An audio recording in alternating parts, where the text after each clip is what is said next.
You ask Tiger to calculate. This deals with linear inequalities with one unknown.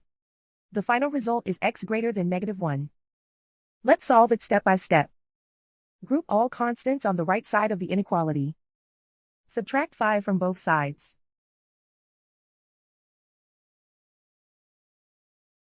Simplify the arithmetic.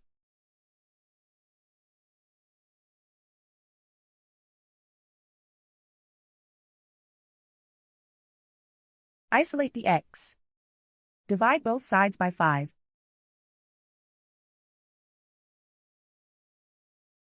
Simplify the fraction.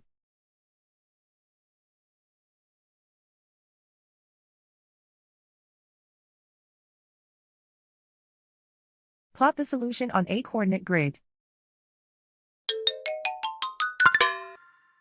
And so the final result is x greater than -1.